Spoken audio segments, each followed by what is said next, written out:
At the Georgia State Capitol, is this body, the House of the People, legally entitled to amend, circumvent, or repeal federal law? I don't know about that, but we're getting ready to do it if that's what you think. That was the question seconds before state lawmakers voted to push a controversial immigration bill to Republican Governor Brian Kemp's desk. The House Bill 1105. The measure passing on the last day of the legislative session amid ongoing fallout from the death of 22-year-old Laken Riley, the University of Georgia nursing student who was found dead after going for a jog near her campus in Athens. Undocumented immigrant Jose Antonio Ibarra from Venezuela is charged with her murder. He had previously been arrested in 2022 for entering the U.S. without authorization, but was released on parole, according to Immigration and Customs Enforcement.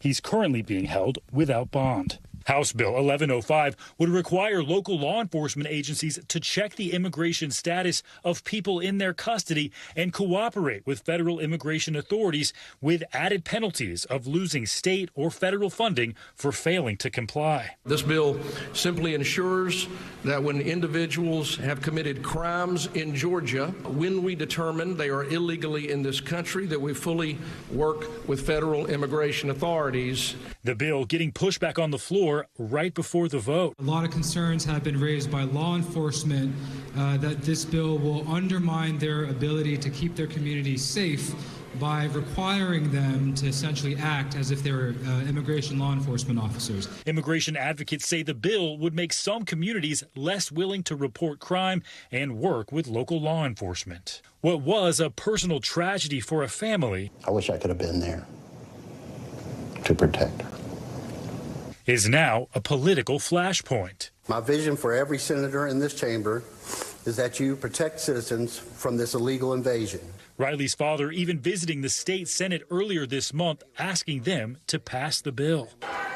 President Biden responding on the fly during the State of the Union earlier this month to Representative Marjorie Taylor Greene's outburst on Riley's death. Say her name becoming a rallying cry for Republicans hoping to get tighter immigration laws passed, reinforcing long-held fears many on the right have that immigration leads to an increase in crime.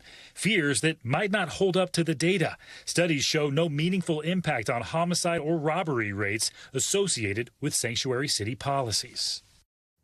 And Stephen Romo joins us now in studio. So, Stephen, Georgia has been looking at other penalties for other cities that don't adhere to immigration laws, right? Explain that to us. Yeah, this is an interesting point, Ellison. Georgia's also passed House Bill 301. Now, that will give residents the ability to sue local governments, municipalities, if they're not following immigration laws. Now, that might sound familiar because back in 2021, Texas passed a law to allow residents to sue abortion providers. Now, very different topics here, but an interesting strategy of putting the onus on residents to go in and file these civil lawsuits if things aren't going exactly as these lawmakers planned. Ellison?